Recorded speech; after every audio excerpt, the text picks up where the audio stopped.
Hi everybody and welcome to another one of Alan Robson's Grisly Tales. And I thought I would start on a completely different tack. Yes, we will certainly have some stupid coming along, but grisly, I thought sometimes we're a bit light on the grizzle, and perhaps I should bring a little bit more in right from the very beginning. So, I'm going to start with some of the worst, most weird, most mysterious, shocking, and gruesome crimes in American history.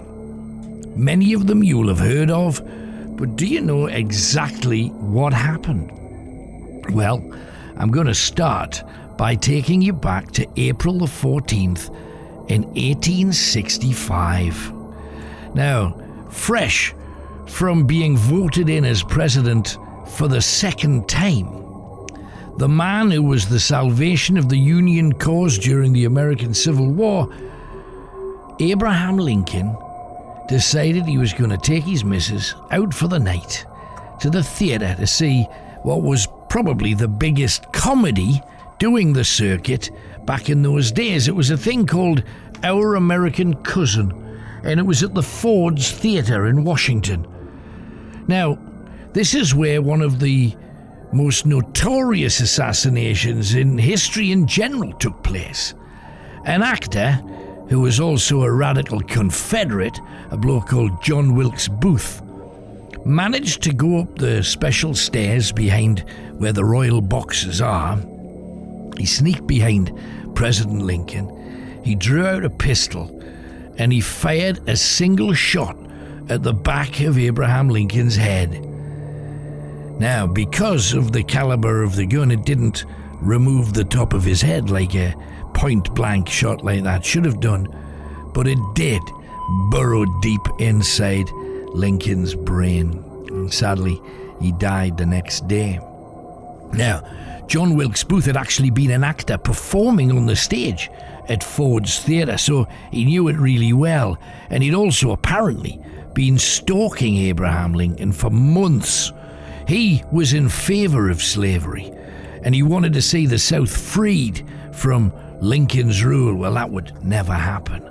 It's also believed that John Wilkes Booth belonged to a secret organisation called the Knights of the Golden Circle, and they were secret opponents to the American Union. And at one point, they, as a group, wanted to kidnap the president in exchange for thousands of Confederate soldiers that were still imprisoned at that time. However, Lincoln changed his itinerary at the last moment, so he never got a chance to. Now, during the election, John Wilkes Booth actually stood on a balcony behind the president. And that was on March the 4th, just after he was voted in again. The Civil War ended a month later, and days after that, John Wilkes Booth killed one of the greatest American presidents of all time. Now, have you heard of a couple of people called Sacco and Vanzetti? You may well not, but I'm taking you back not quite so far, this time to 1927. The very last words spoken by a man called Nicola Sacco was "Long live anarchy." Now, Nicola Sacco and Bartolomeo Vanzetti were two Italian anarchists.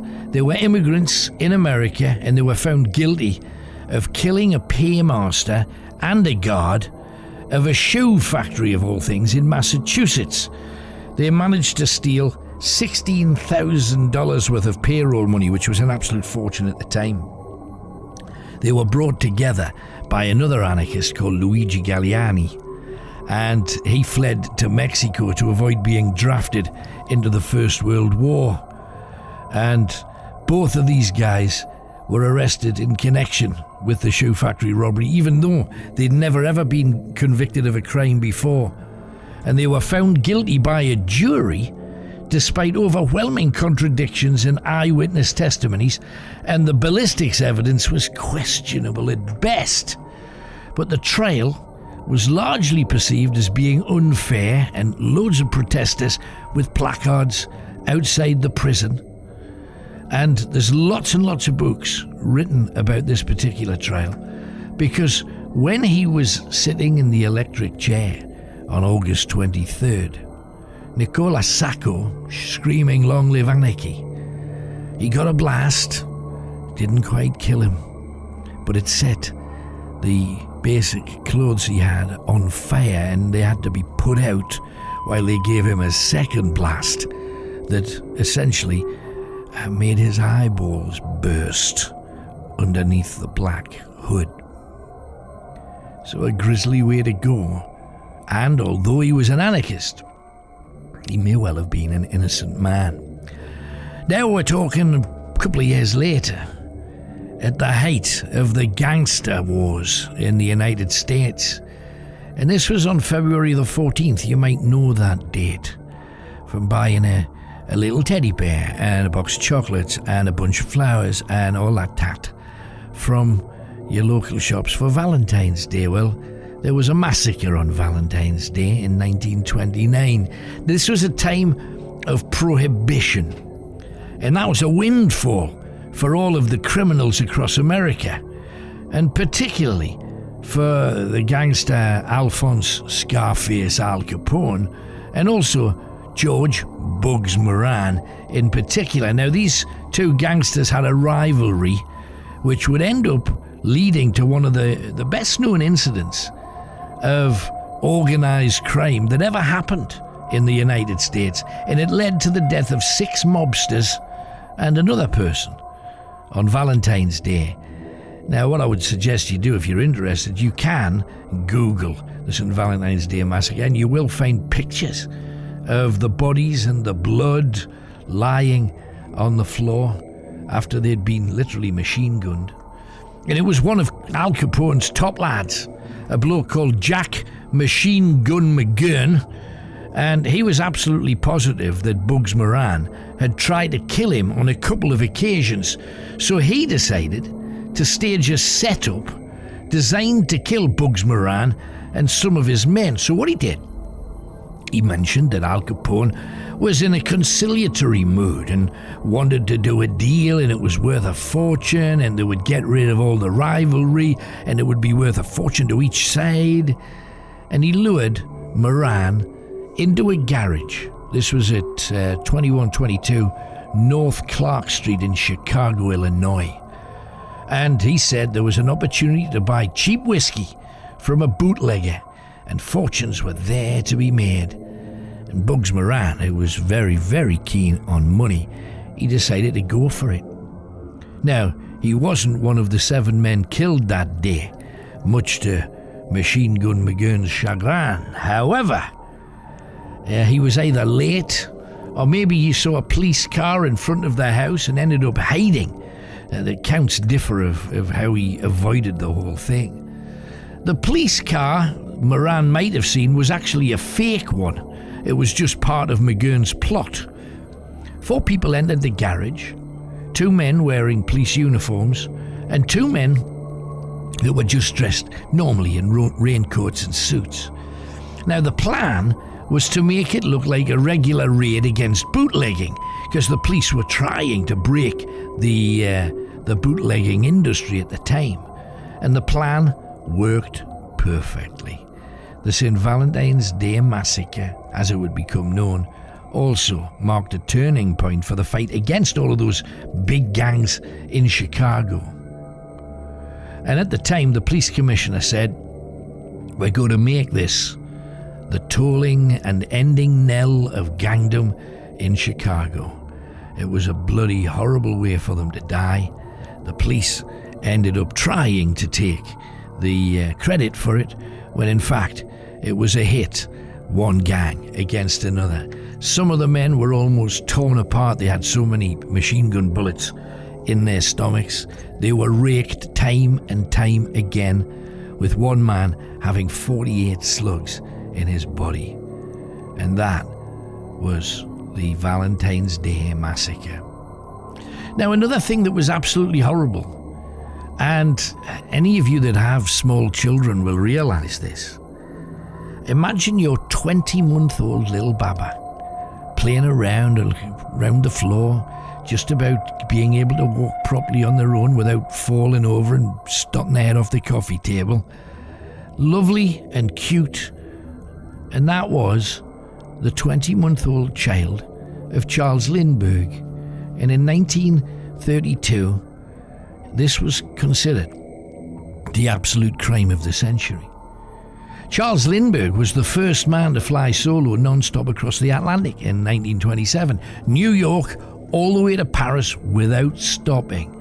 He got a $25,000 prize, he got the French Légion d'honneur and the American Medal of Honor. He was classed as the ultimate and perfect American hero. He was loved by the public, and this explains the incredible coverage that the kidnapping of his young son received. The little boy was in his crib on the second floor of the Lindbergh house in New Jersey.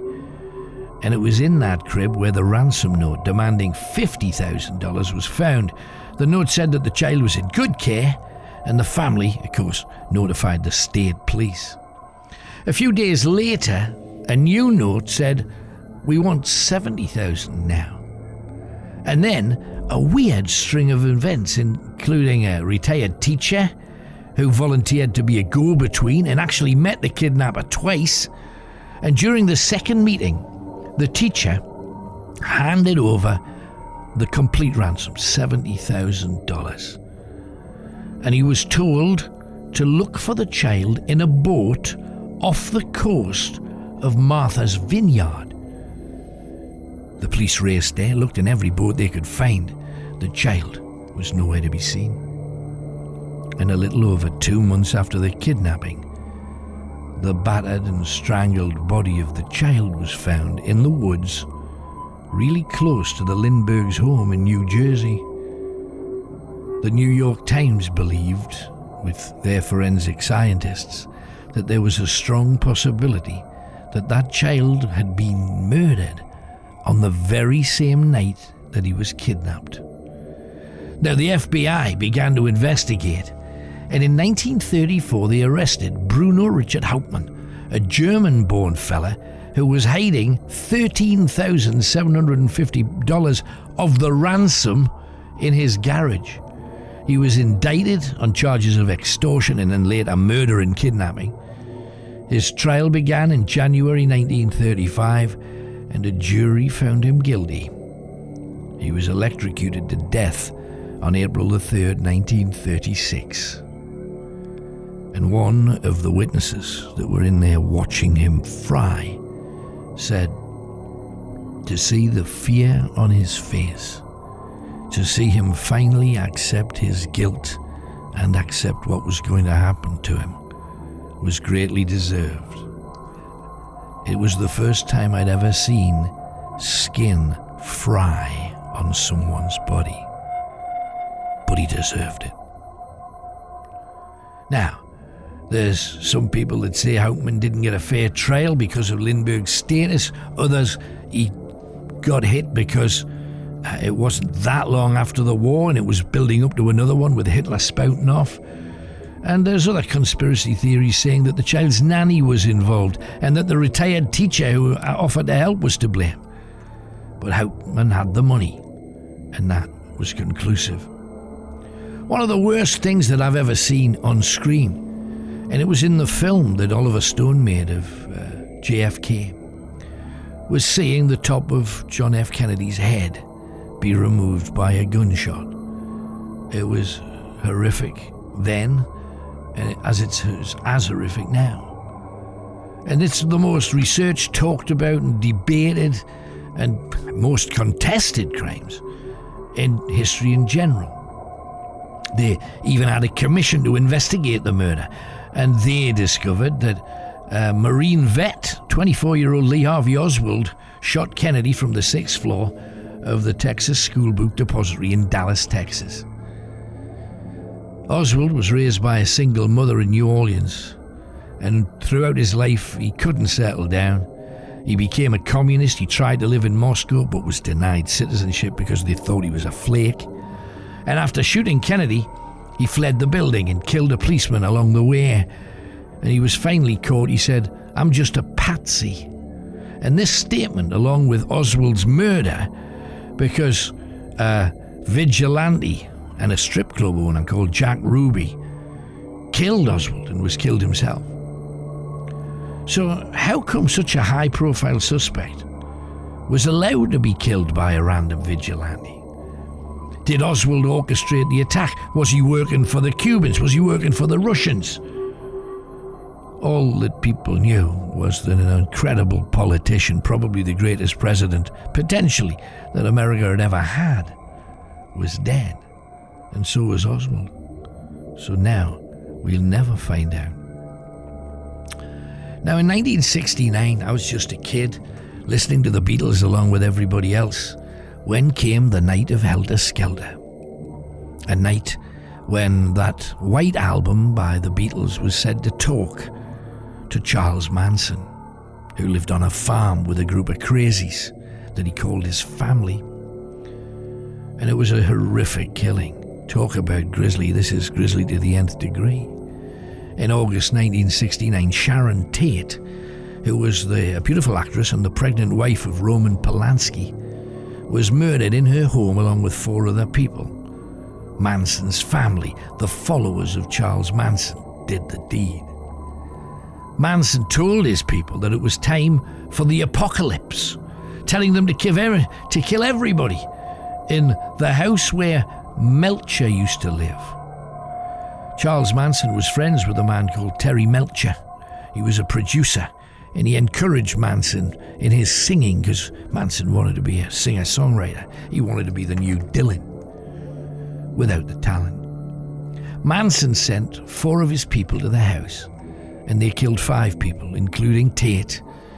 Technically 6, because it's generally believed that they tried to rip out the unborn baby from Sharon Tate's womb.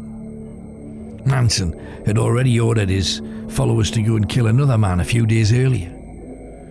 But Manson, as the organizer, was found guilty of conspiracy to commit 7 murders. He was sentenced to death, but it was automatically commuted to the sentence of life.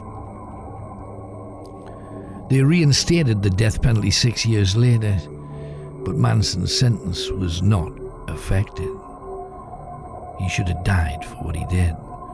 They also believed that on his farm, any time that a drifter passed by or came knocking, they would be welcomed, drugged, robbed, and murdered. And it's believed that there are dozens, maybe hundreds, in various rough graves all over that property. We've had Black Lives Matter, and they do, and there is systemic racism in Britain, sadly, to this day, and it's a bloody shame and disgrace. And it led, in 1968, on April the 4th, to the assassination of Martin Luther King. And it was clear right from the very beginning that this guy was going to be a force to be reckoned with. He was absolutely going to fight for equal rights, and why not? He was born in Atlanta in 1921, and he grew up watching all of the inequality in the American South. At the time, they had a thing called Jim Crow laws, which essentially gave all of the power to the whites. Unlike other civil rights leaders, Martin Luther King modelled his movement after Gandhi, non-violent but non-compliant. And King vocally criticised racial inequality, criticised the Vietnam War, which earned him a lot of respect, and also a wiretap and constant bugging by the FBI. But it didn't stop him. And he delivered that amazing "I Have a Dream" speech that is as relevant today as it ever was. But while King was trying to transform the nation into a new era of equality and inclusion, a career criminal called James Earl Ray broke out of prison.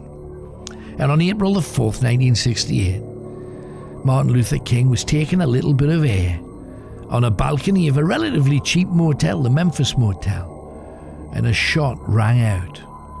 It burst through King's neck, came out his chin, ripping a huge hole in his face. and he was pronounced dead an hour later. Ray was eventually caught by the police and confessed to the killing. And he took back his confession and said, "No, it wasn't me. It was a man called Raoul. He was the mastermind behind the plot." And because James Earl Ray had such a checkered past with criminality since his teens, it spawned a lot of conspiracy theories. But the police know they got the right man. Now, I have to mention something else that was horrible. And I'm going to finish on this one. 1978, one of the best known tragic love stories, I suppose, ended in a particularly bloody murder at the Chelsea Hotel in New York. John Simon Richie, you probably better know him as Sid Vicious, was a member of the Sex Pistols who had massive hits. God Save the Queen, Pretty Vacant, whole batch, Anarchy in the UK, batch of hits. Now, Nancy Spongin was a problem child almost from birth, according to her mum. She left her parents' home and moved to Britain, where she was hoping to hook up with somebody on the punk scene. And she met Sid, and they went on to have a really intense but relatively short relationship. And then, when the Sex Pistols broke up during a US tour in 1978, it was always going to be a band that burnt out fast.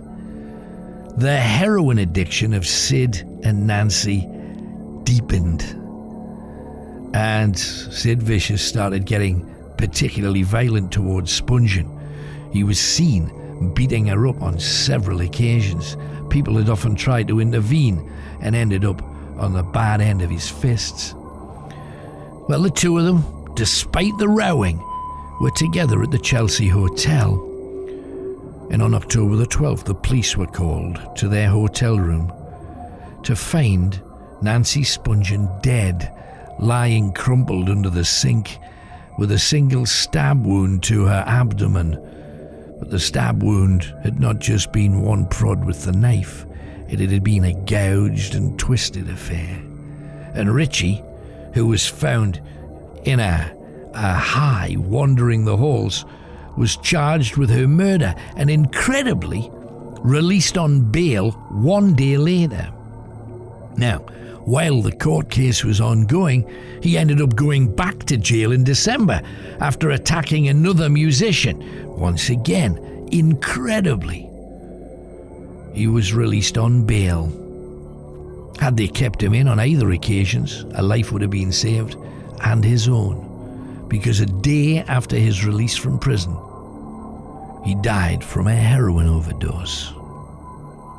Now, I'm always prone to throw in a little bit of daftness at the same time, so I'm a great believer in no censorship.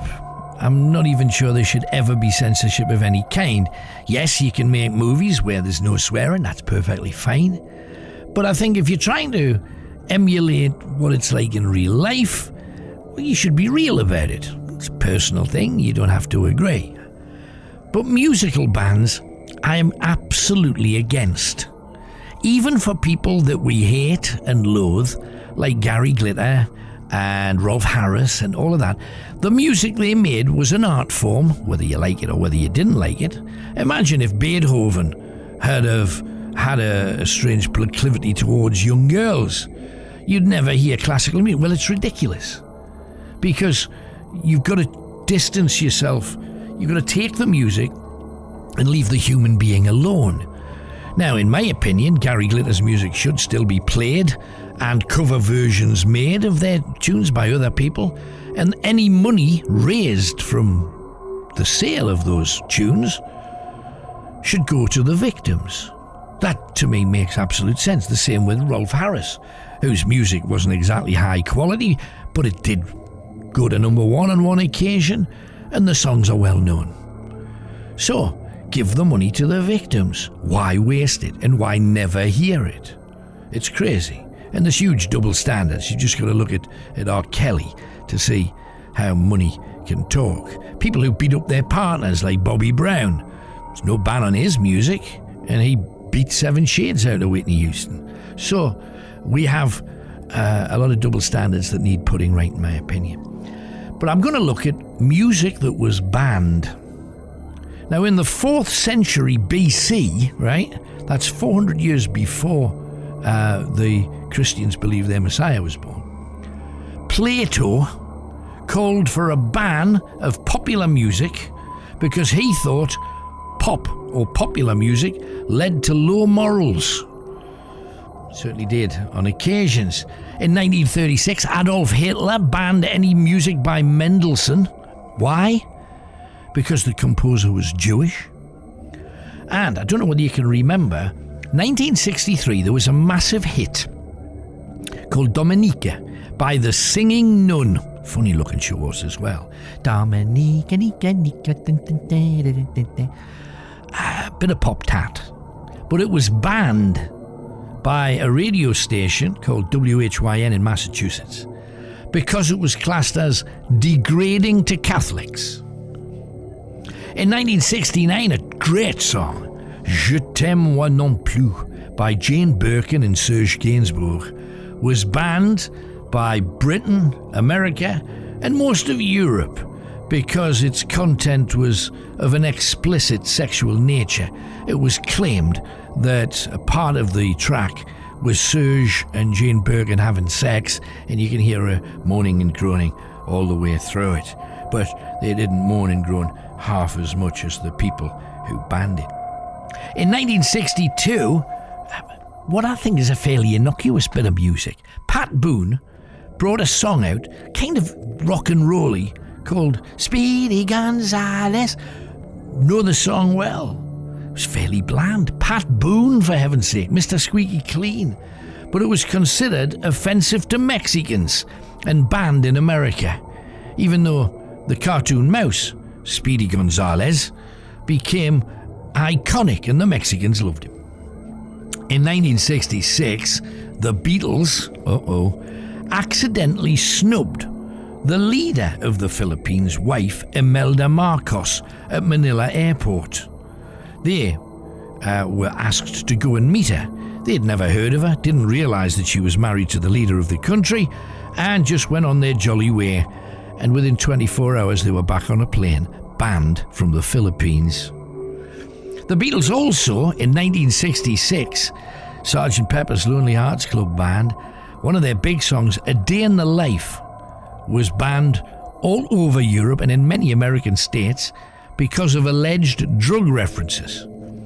And let's face it, a lot of the later Beatles songs would never have happened had it not been for a little help of a snifter here and a snifter there.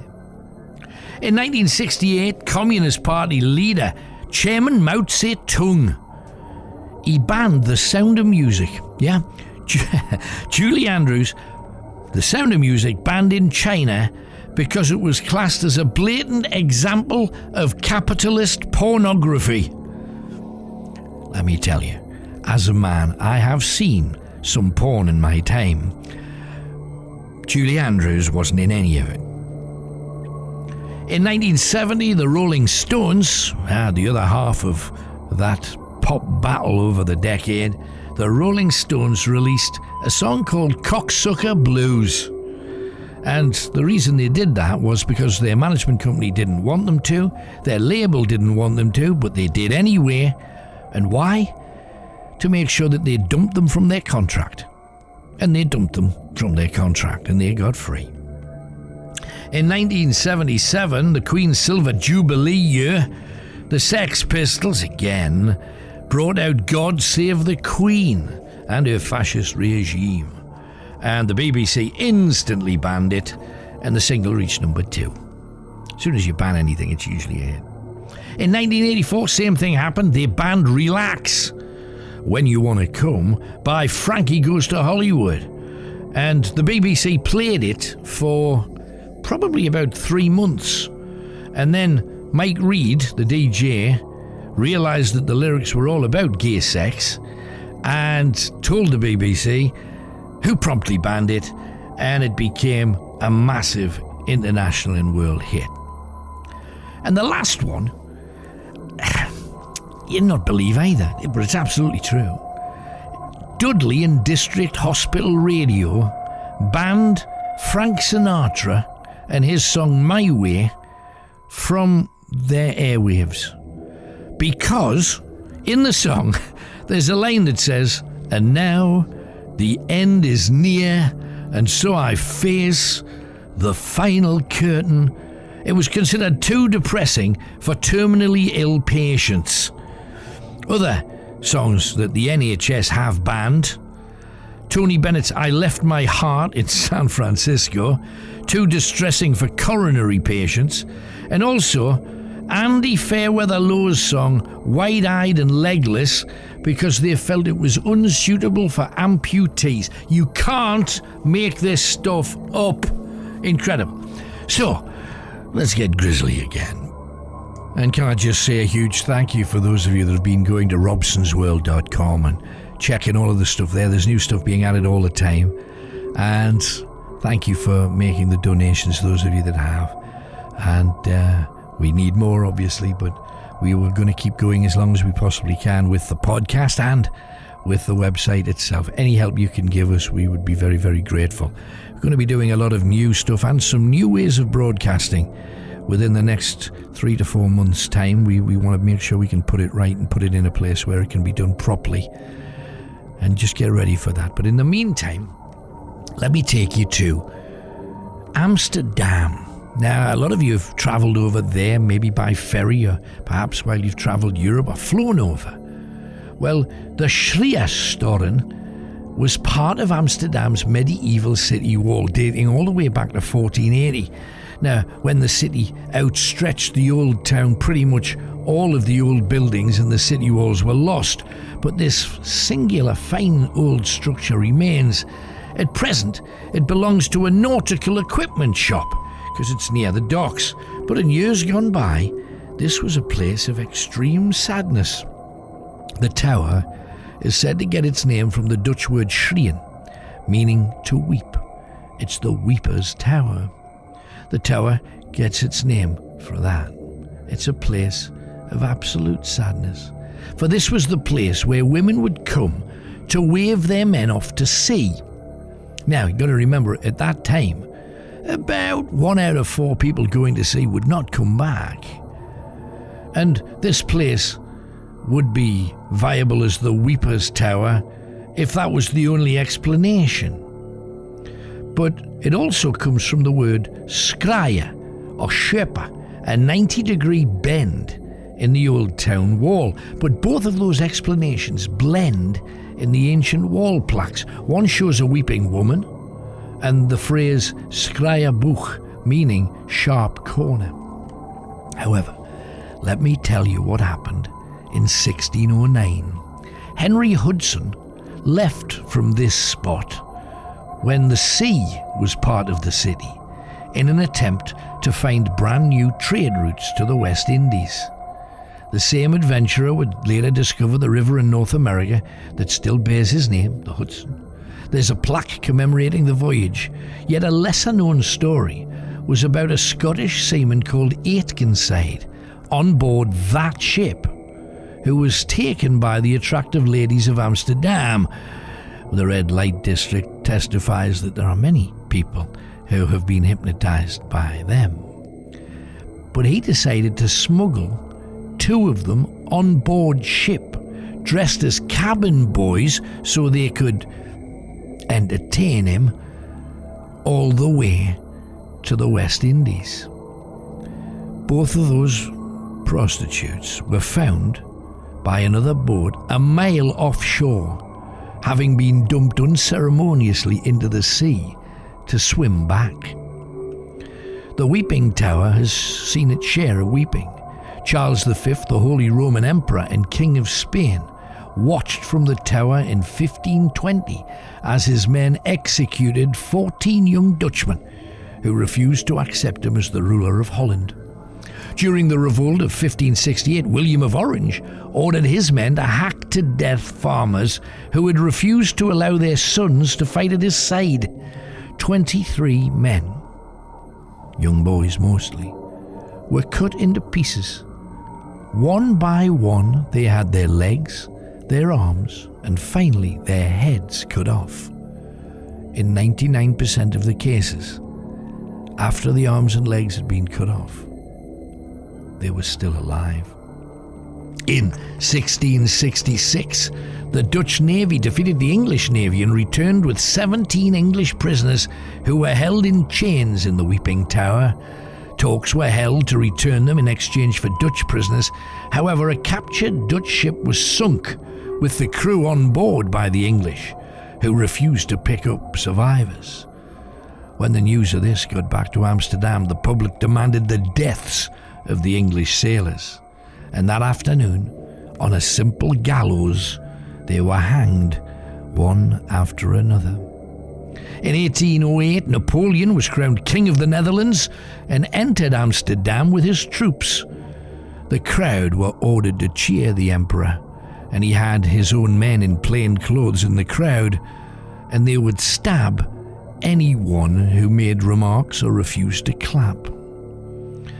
And, horrifically, the Weeping Tower was the meeting place where many of the Jews were gathered prior to their deportation to the death camps in 1942. There's certainly enough to weep about there.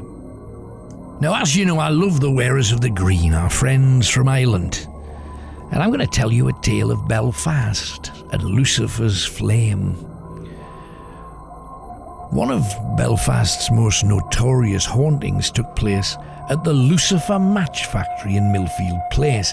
In December 1882, a stray spark landed amongst the wood drying racks, and within seconds the entire room exploded into flame.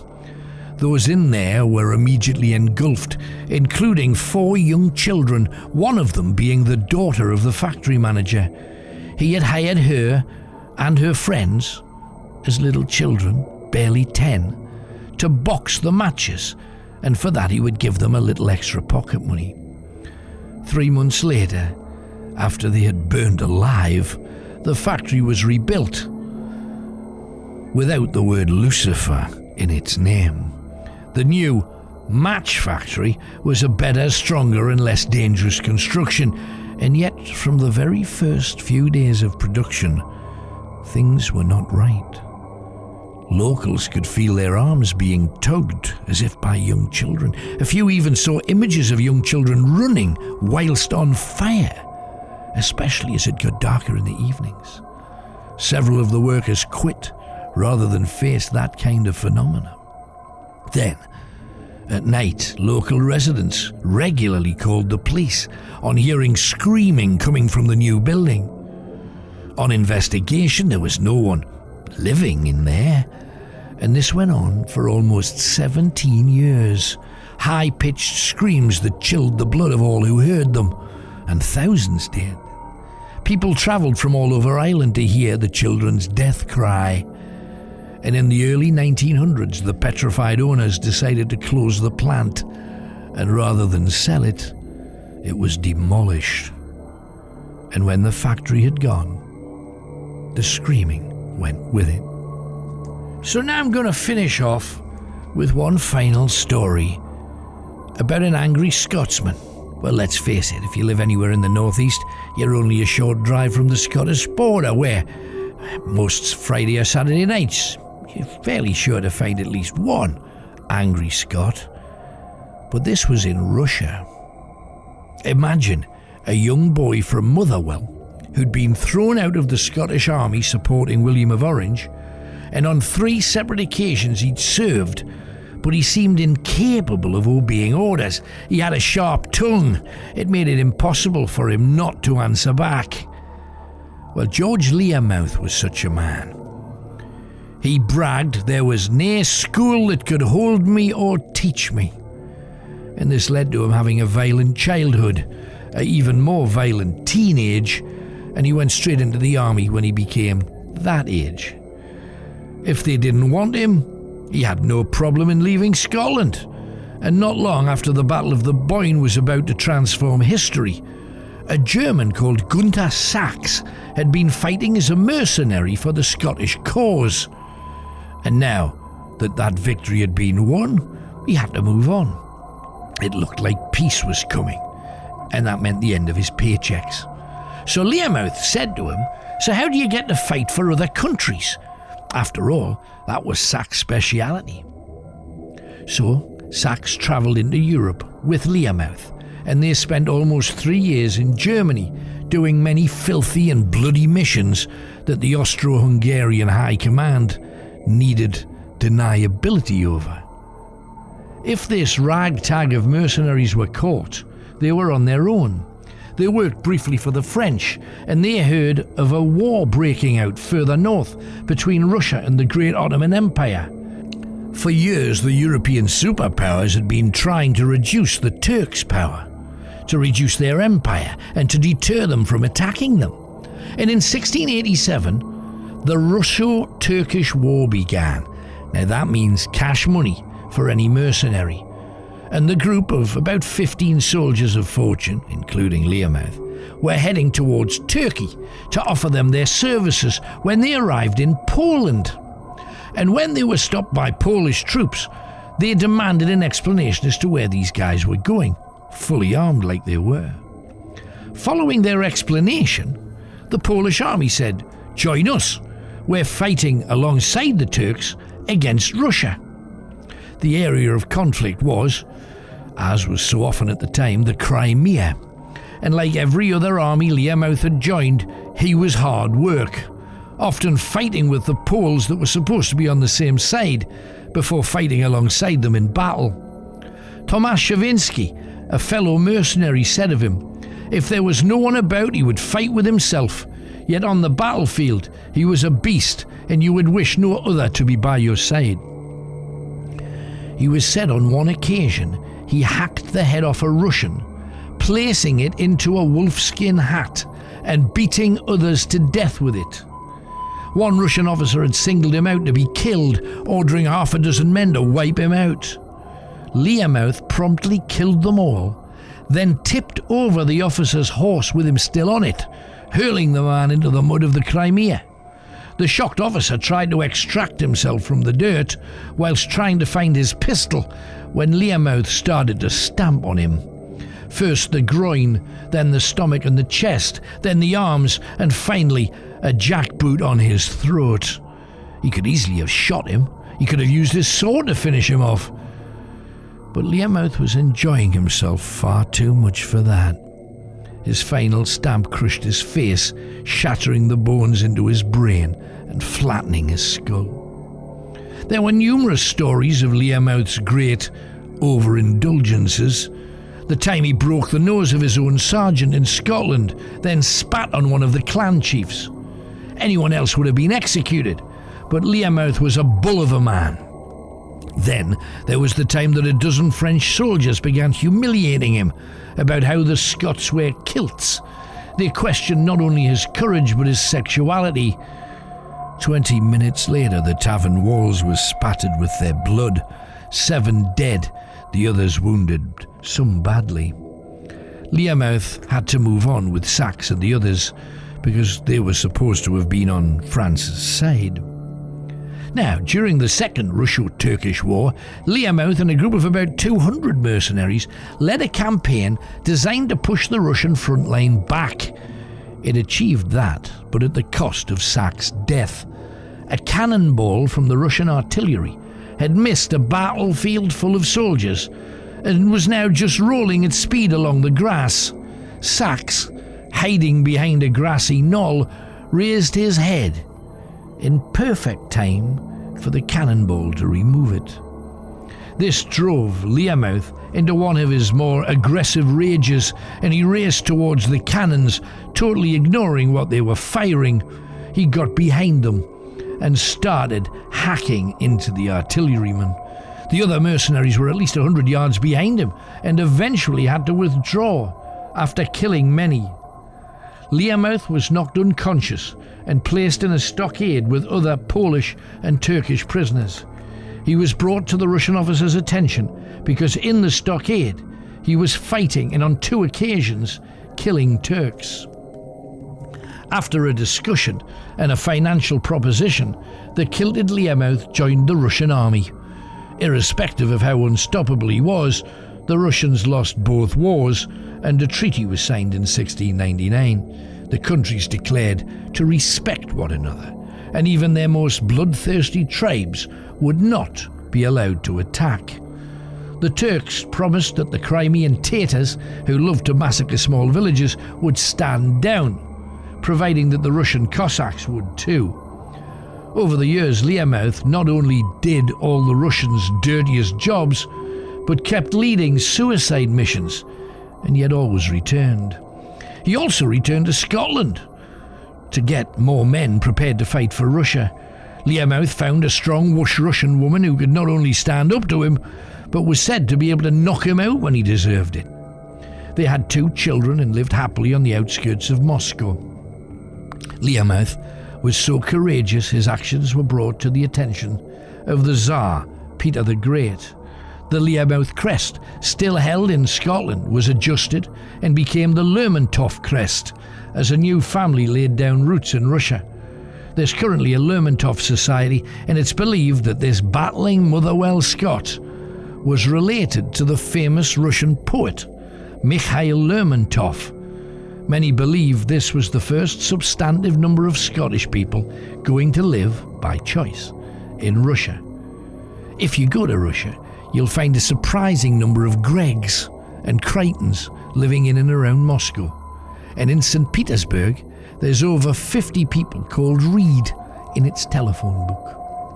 And just to finish off with, one final tale for you, if you happen to be Welsh. Abergavenny, a story of incredible betrayal.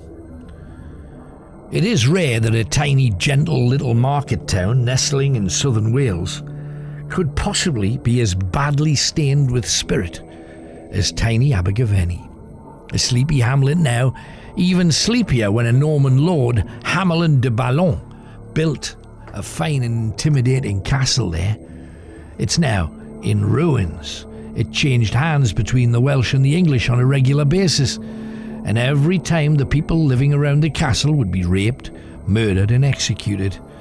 It was quite a treacherous place, with close neighbours always prepared to be bribed, selling out their so-called friends. Its nickname in the late 1100s, when its lords tended to be French, was the Ville de Traite, meaning the home of the traitor, home of the backstabber. Now, it was around this time that an event occurred that would inspire the famous Red Wedding scene from the TV series Game of Thrones. The Lord of Abergavenny was briefly an Englishman called Henry Fitzmiles, a proud but arrogant man who looked down at his estate workers as lesser beings. After all, they were Welsh. He, on the other hand, was connected to both the English and French crowns. Royalty, he and many other aristocrats believed, was designated by God himself, who created those who would be at the very top of society. So in keeping with Abergavenny's castle legacy, he informed on numerous locals and had their homes, businesses and livestock claimed as a reward. Once, an aristo declared that somebody was either a traitor or a heretic. It was like signing a death sentence for them. Within 3 years, Fitzmiles had stolen hundreds of acres of land and murdered many thoroughly decent people. The neighbouring castles saw him as the lying, bully and backstabber, and they knew if he heard a whisper about them, he would be swift to inform the king.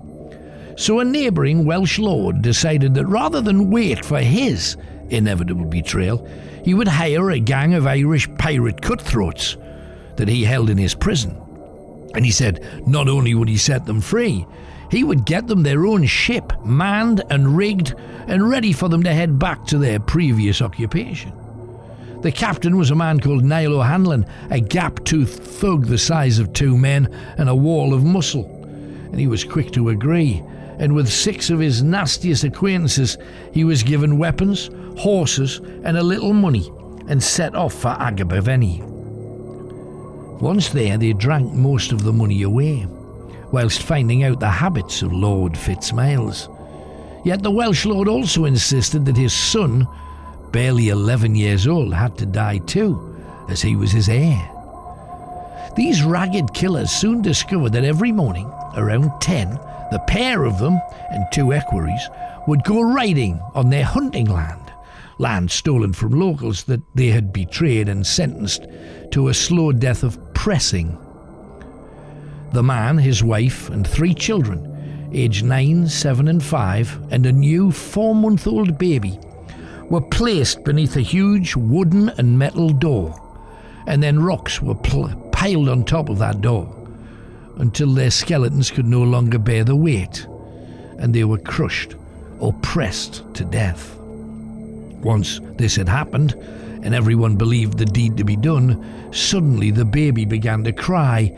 Its tiny bones, more flexible, had allowed its survival. The rocks were removed, and there, in the middle of the bloody mulch, was that tiny baby.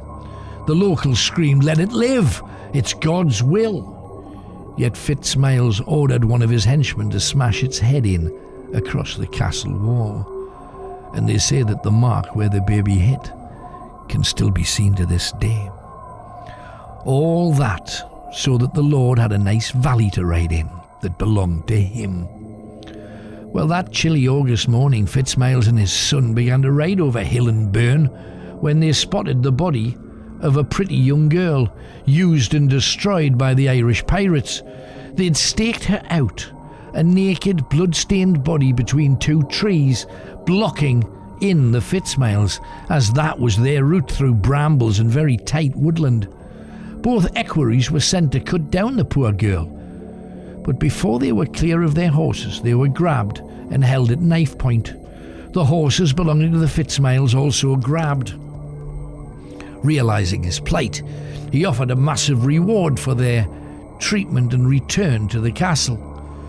Even in the short time O'Hanlon and his cronies had been in Abergavenny, he knew not to trust anyone, least of all the Great Backstabber.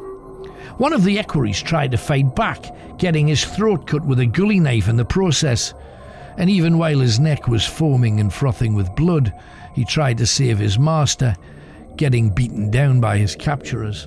Finally, a huge rock was smacked into his face, silencing him. To save any further effort, the other equerry was beaten unconscious, and his thugs stood on his throat until all life had left him. Fitzmiles knew he was in serious trouble and tried to bribe them, promising all manner of riches. Yet when his son was dragged off the horse, one man says, "My, he smells good, this one, quite a young beauty." 2 of the men began tearing his clothes off and started raping him. His father jumped from the horse, racing to his boy, to be stopped by O'Hanlon's hammer-like fist. His son was screaming for his father to help him, but Fitzmiles knew it was to be his end. He tried to draw his sword, only for his hand to be cut down to the sinew by O'Hanlon's knife. He was now screaming too. As the Irish all seemed to be over-enjoying themselves, once they had abused the boy, they started to stake his dead body out, like the girl, whilst he was still alive, pushing a knife through his hands, then forcing a rope through the hole, the same with his feet. All the while the poor lad was sobbing uncontrollably. "Shut up, that poxy weasel," said O'Hanlon, and one swift knife stroke across his rather portly belly, and all of his innards were outwards, piling onto the ground. As the boy faded into death, his father cursed the men, saying that justice would befall them very soon. They began to strip him of rings, silks and weapons, and as he lay there bleeding from the wrist, they brought forward 2 starving dogs and set them on him for sport. It took almost 15 minutes for him to die, and during that time parts of the man had already been eaten. It was a disgusting way to go. The dogs were left there, as they had 2 others to gorge on too. The Irish, very happy with their holiday from prison, happily returned to the Welsh lord who was providing their ship. His name was Sacco ap Nynntwal, the Lord of Gwent, and on arriving back at the gate of the castle, the Irish refused to go in, but had brought proof of Fitzmiles' death, his hand wearing his royal ring and his very unique sword. Sacco told them how well they had done and said he was coming down from the wall to reward them. O'Hanlon couldn't wait to get back to the sea, so his judgment was not great, for just then a dozen archers fired at them from the walls. All of the men were struck, eventually with up to a dozen arrows each, yet still some lived, desperately trying to get back into the undergrowth, yet there behind them were more of Cecil's guard, with spears to finish them off. When Fitzmiles' nephew, on the French side, the 4th Lord of Bramba, William de Breos, inherited the castle, Cecil seemed the perfect neighbour. He even returned Fitzmiles' ring and sword, saying that he'd come upon the murderers trying to make their escape. Then, on a stinking hand cart, the dead bodies of the Irish killers, rotting and decaying, were given to the new lord of Abergavenny Castle. William seemed genuinely touched by a neighbour looking out for him, for even he had heard the legends about all the sundry betraying one another. So as the great pagan winter solstice festival, the Christians later stole it calling it Christmas, when that was on its way, young William decided to thank Cecil and the other local lords and ladies. He would invite the most powerful people within 100 miles of his castle to a winter feast. Now Cecil loved a party. His son Geoffrey from another castle agreed to go too, along with their wives and their families, and with a dozen Welsh princes and leaders. William proclaimed that the land had been hostile for far too long, and he would begin to build bridges and reconcile the differences between the Welsh and the English. Now, Cecil was very happy to sue for peace. He arrived at the castle with his friends, family and Welsh allies, all weapons left in huts outside the castle wall. And the party began, with dancing, singing, acrobats, fools playing about, and all sundry betraying one another. So as the great pagan winter solstice festival continued, inordinate amounts of food and gallons of drink were drunk. The castle had about 400 people in there. At the height of the revelry, William and his family slipped away unnoticed. And just then he made a signal, and through every door piled his fully armed retinue. Archers fired down from the minstrels' gallery and the towers and the stairs. Men, women and children as young as 4 were massacred. Cecil was completely drunk as one of William's captains sought him out to hack off his head. His wife was already a pincushion of arrows, and his son Geoffrey tried to fight back, but unarmed he was literally hacked into pieces. They say that the sound of screaming could be heard 30 miles away. So many died there that blood literally poured out from under the castle gate, to such an extent that the local burn ran red with blood for almost 14 days. Once again, almost an hour taken to dispatch all 400. William knew Cecil was guilty. He'd always hated his uncle, so he mounted his horse and with 20 men rode to Cecil's manor house, and outside the castle murdered his only other son, Cadwallader, who was 7 at the time. His mother gathered the boy in her arms, dying, whilst William stabbed her in the face over and over again. He dragged the dying boy from his mother and placed him onto the fire as he screamed. William railed towards the screaming mother. "Your husband butchered my uncle and his young son. We should kill you too, but instead you shall live, but only after my men are fully entertained." She was gang raped by all of them. 3 days later she hanged herself from a tree next to the castle. William now, doing nothing to appease the hostility between the Welsh and the English, gained the nickname the Ogre of Abergavenny. His vicious reputation kept him safe for many years, and he was known for torture, brutality of the worst type that he seemed to enjoy, watching people getting ripped to pieces, often doing most of the ripping himself.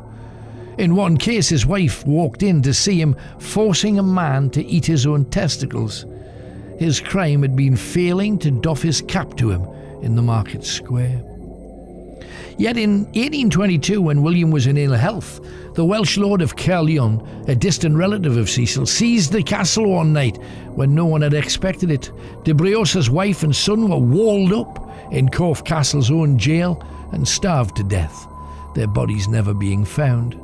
William looked after William, escaping through a hidden food cellar and moving to Ireland to work for King John. Yet he fell out with the king, for he only paid him a pittance, so he fled to France dressed as a beggar, and he died as he had lived. And on talking to other beggars, they told him that an educated man could make a fortune working for the royal court. So that following morning there was a coach leaving for Versailles, and he needed to gather his money and be on it. So gather his money he did, even robbing 3 or 4 sleeping drunks in the tavern. The following moment he was there waiting for his ride back to success. Instead he found 3 other beggars. They robbed him, and as he was lippy and verbose, they cut his tongue out. Even though he could no longer speak, he groaned his displeasure, tripping them up as they tried to leave. They then turned towards him. It looked like they were set to kill him. Realizing this, he quickly backed away, only to be hit by the Paris coach that he'd wanted to join, and it was moving at full speed. He went directly under the horses and was literally smashed to smithereens. The great betrayer, betrayed. Back at Abergavenny over the years, 200 French prisoners were held there in the cells. The soldiers were allowed to torture them for sport. Staking was their sport of choice. Get a nice blunt stake, place a Frenchman's anus upon it, then begin to weigh him down. They also hung the French from the ceiling, putting weights on their arms and legs until all of their bones were dislocated, and then they'd cut them down and watch them flap around the floor, begging to die. In 1874, shoemaker John Nicholas was found murdered on the castle walk. Some say whilst in the castle he'd seen the lady of the house naked in her bedchamber, getting bathed. His eyes were cut out and he'd been bludgeoned to death. They say a group of men from the tavern were arrested for his killing, yet these men were betrayed, for it was the lord of the castle who ordered his men to kill him. Yet 3 weeks later, the 3 men were hanged from nearby trees. In 1882, during a fireworks party, a wooden platform collapsed, killing a local girl, Kate Greaves. She was crushed or pressed to death. And outside of Abergavenny Castle, there's a number of mass graves, the 400 bodies that William butchered, the 200 French soldiers imprisoned and toyed with, and another said to be where the Welsh murdered a force of Roman centurions. That was centuries before, as they tried to stop them entering their land.